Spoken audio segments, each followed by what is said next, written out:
Bonjour et bienvenue à Poutine au pays de Maria Chapdelaine. Mon nom est Jacob Lévesque et je suis sur la route avec vous pour découvrir les meilleures poutines de la MRC Maria Chapdelaine. Je suis présentement sur la route en direction de Sainte-Élisabeth-de-Prou. Et oui, il y a de la bosse sur la route de Sainte-Élisabeth-de-Prou. Et on s'en va découvrir la poutine prouxoise. Alors, moi j'ai des origines prouxoises. J'ai été baptisé à Prou. Mes grands-parents ils sont de Prou. Alors, ça va être des beaux souvenirs pour moi de retourner à Prou. Je suis bien content.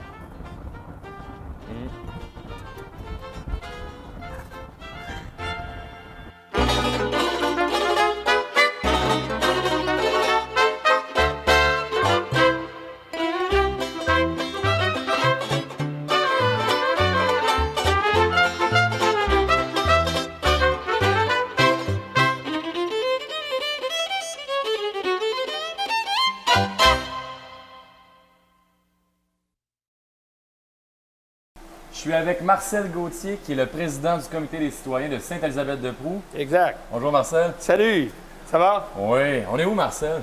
Ben, on est au centre multiservice de Sainte-Élisabeth-de-Prou.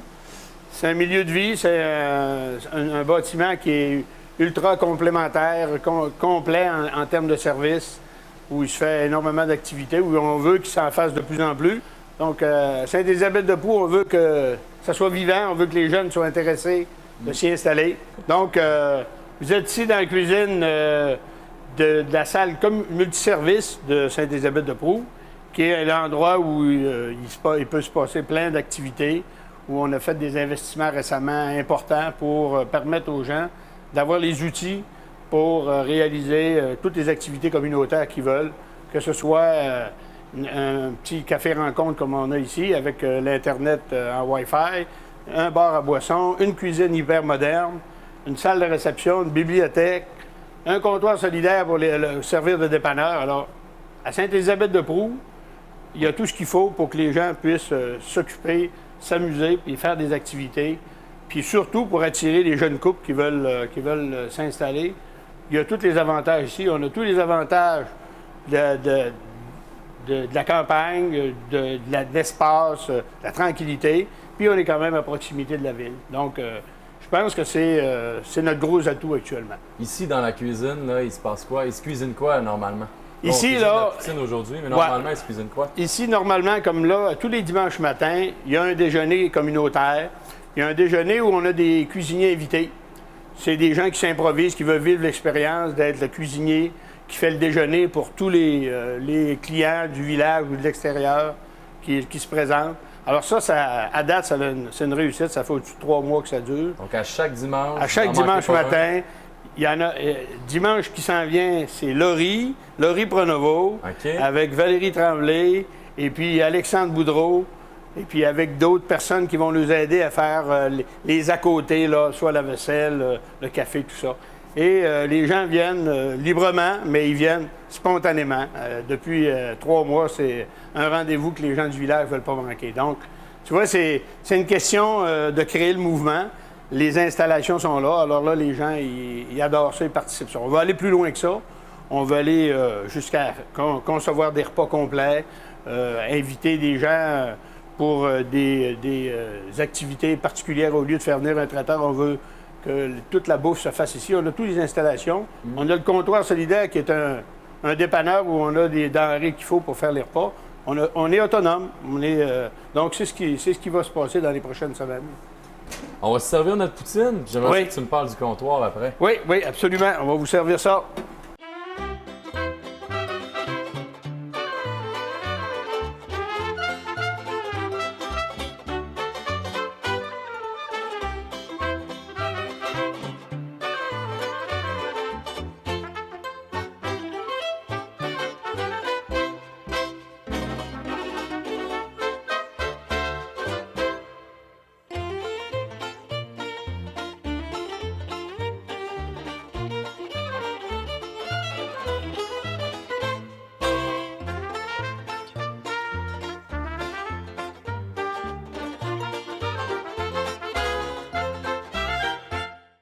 Quand on fait de la poutine, hein, c'est rassembleur. Donc absolument. On a Alexandre qui s'est joint à nous.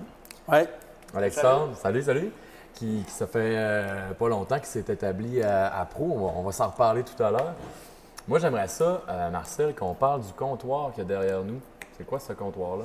Ce comptoir-là, dans le fond, c'est l'équivalent d'un petit dépanneur, mais opéré par des bénévoles pour permettre aux gens, dans un petit village comme Sainte-Élisabeth, qui n'a plus de dépanneur officiel, d'avoir des denrées à proximité, puis à bon prix, parce que les prix vont être hyper compétitifs. Donc, c'est pour ça, l'ouverture devrait avoir lieu durant l'été. Donc, c'est un des services qu'on a voulu doter le village pour que les gens se sentent mieux dans le village et pour aussi permettre à des jeunes couples de s'installer, de dire, bon, on a même un dépanneur, on a une bibliothèque, Ben oui. on a une cuisine, on a un bar, on a des activités, des installations sportives à l'extérieur qui font qu'on est privilégié parce que il y a bien des villages qui voudraient avoir autant d'installations, des villages de notre grandeur. Donc, c'est pour ça. Le comptoir, c'est vraiment une fierté pour nous autres. C'est tout nouveau.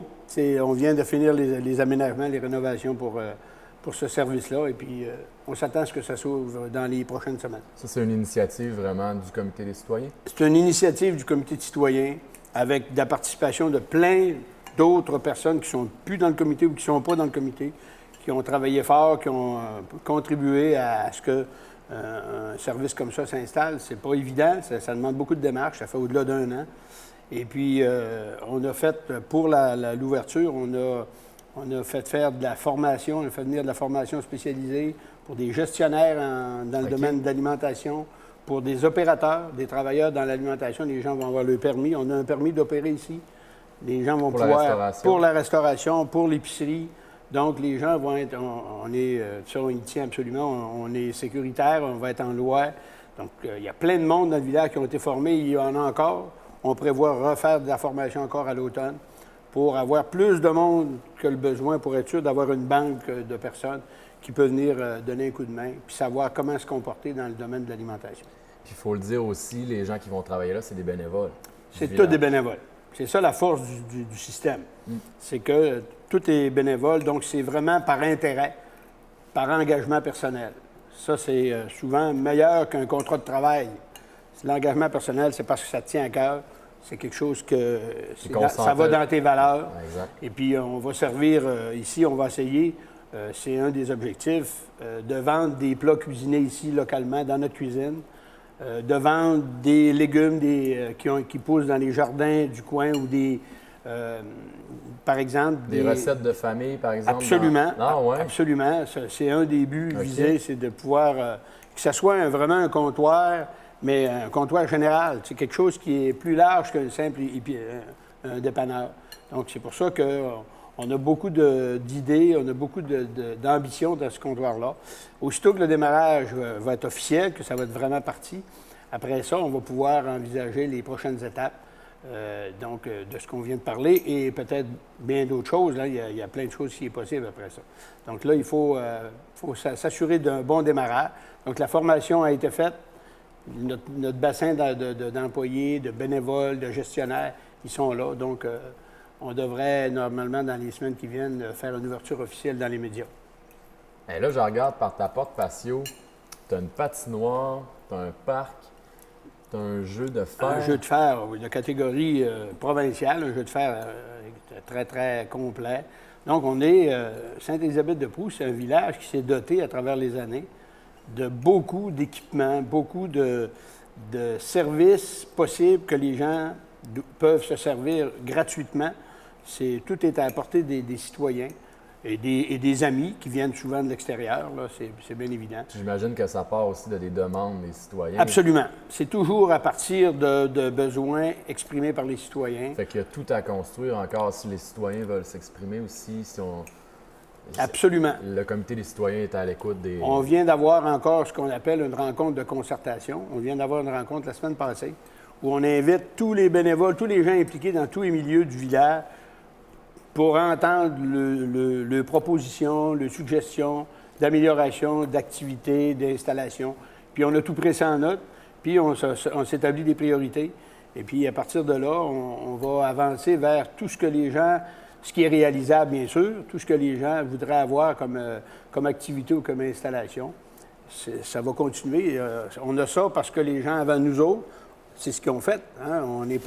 On n'a rien inventé, là. On s'implique parce qu'on y croit, mais il y a des gens avant nous autres qui ont passé. C'est pour ça qu'on a ces installations-là qui reflètent vraiment le sérieux des démarches là, que ces gens-là ont fait dans le passé. Donc, on est dans la continuité. Voudrais-tu m'expliquer, je suis curieux de savoir la différence entre, par exemple, un conseil municipal puis un comité de citoyens? Ah ben, la différence, c'est que quand c'est un petit village comme nous autres, on ne peut pas... il faudrait être décrété ville ou village, là, et puis on n'a pas actuellement, en tout cas, il ne serait pas permis dans la loi de faire... Même si on ferait cette demande-là, ça ne serait pas permis.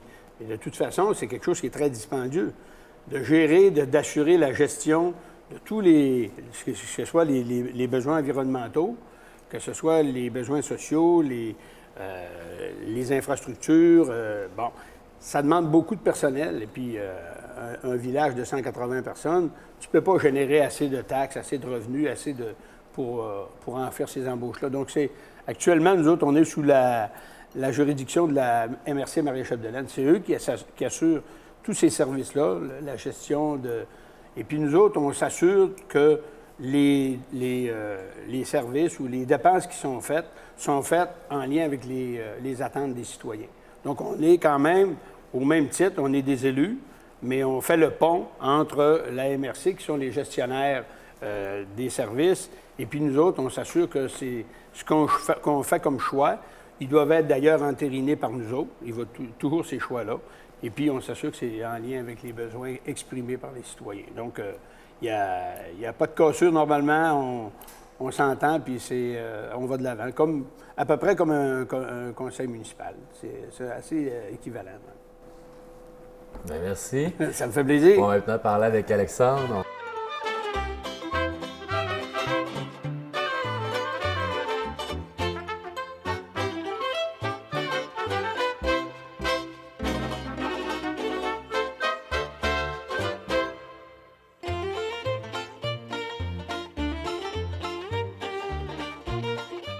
Alors, tu me parles de jeunes depuis tantôt qui s'installent ici, Marcel. Oui. Alors, on a justement un bon exemple. On a Alexandre qui est avec nous. Salut, Alexandre. Salut Jacob. Fait que toi, tu t'es installé ici depuis combien de temps? Ça va faire 3 ans le 1er août. Et c'est toujours aussi heureux d'être ici. Vraiment pas un mauvais choix. Tu as trouvé ta maison? Oh oui. Ben, tu sais, moi, j'ai grandi sur une ferme. Puis ma blonde, c'est une fille de bois. Fait que, on était tannés d'être en ville, puis on s'est dit, tabarouette. Puis là, ma blonde avait dit, j'ai peut-être trouvé une maison à Sainte-Élisabeth-de-Prou. Fait que là, moi, dans mes souvenirs, Sainte-Élisabeth-de-Prou, ça faisait un méchant bout que j'avais pas venu ici. Je me disais, non, c'est loin. Elle dit, non, viens, on va l'essayer, on va aller voir. C'est en combien de temps de ton lieu de travail, mettons? Ben, à Demi-Stassini, c'est 10 minutes. 10 minutes, même pas. Puis des lumières à Dolbeau au métro, ça prend 12 minutes. C'est pas rien que des lumières vertes. OK. Parce que toi, tu travailles à la Maison des Jeunes? Oui, je travaille à la Maison des Ta Jeunes. blonde est dans quel domaine? Là, présentement, elle est en arrêt de travail, mais tu sais, c'est une artiste. Fait que, elle fait des toiles, elle fait des maquillages, n'importe quoi. Là. Fait que là, comme là, présentement, elle doit être en train de faire une toile. Là. Fait que là, en ayant une belle grande maison aussi à Prou, elle peut s'installer un atelier. Oh, oui, puis tu sais, la tranquillité aussi, tu sais, la nature. Tu sais, même, tantôt on parlait des sports un peu, mais même l'hiver, là, c'est rare que je sortais de chez nous, je mettais des raquettes, puis je partais faire une raille. Là. Tu sais, je m'en vais direct dans le champ, puis je fly, puis je pogne le bois. Puis, tu sais, c'est vraiment, là, t'es en connexion avec la nature. Là. Oui, c'est vraiment merveilleux. Tu me donnerais 100 000, puis je partirais même pas d'ici. Puis là, on parle de services ici, puis on parle de bénévoles, tout ça. Je pense que tu t'impliques aussi. Oui, bien, il faut. Il faut, dans une communauté comme ça, dans un village de même, il faut s'impliquer. On n'a pas le choix. Puis justement, je vais faire les déjeuners ce dimanche. J'ai déjà hâte. Je vais m'impliquer aussi pour le garde-manger, n'importe quoi, même pour la cabane, la patinoire. J'ai les clés. Tu sais, des fois, si, mettons, il y a quelqu'un qui dit je voudrais aller dans la cabane, me changer pour jouer au hockey. Bon, ben, tu sais, je suis pas loin d'ici.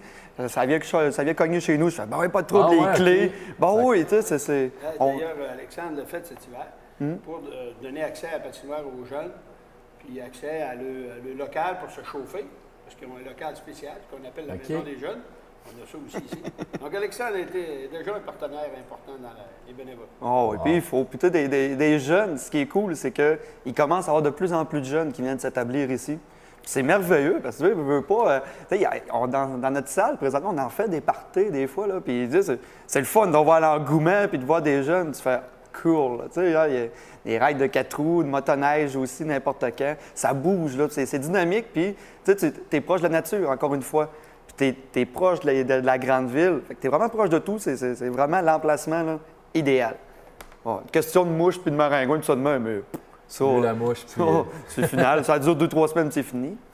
Ça fait partie de la nature. Ben oui. Et, on aime la pêche, donc il faut vivre avec les mouches. Ben oui. Hein, on aime la nature, il faut vivre avec tous les autres occupants de la nature. Ben, exactement. Hein? Les mouches, ils s'habituent très bien à nous autres. On s'habitue très bien. C'est vice-versa. Ben, merci beaucoup à vous deux. Ben merci, Jacob. Merci, Jacob.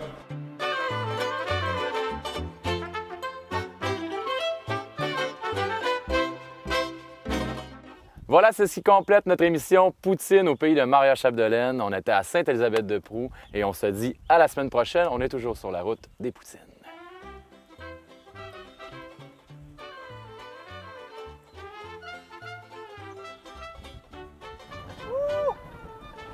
On s'en va à Proux! Il manquait de fromage, celle-là. Manquait de fromage, j'en Quelqu'un qui ai. est moins fromage?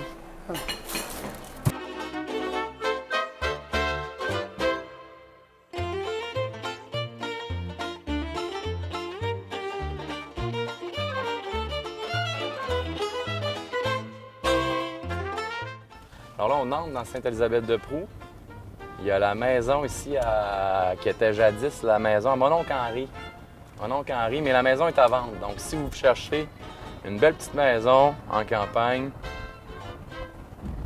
pensez à Sainte-Élisabeth-de-Proux, pas très loin de la ville. Ça doit être des petits girards, là. Je sais pas trop. C'est encore des girards, tout ça, là. Toutes des girards. Ça c'est des fortins, la maison, là. La nouvelle maison, c'est des fortins. Des poiriers. Ça, c'est des fortins. Ça, c'était des bélangers. Fortins, bélangers, poiriers. Ça, c'est des petits Lévesque. Boum!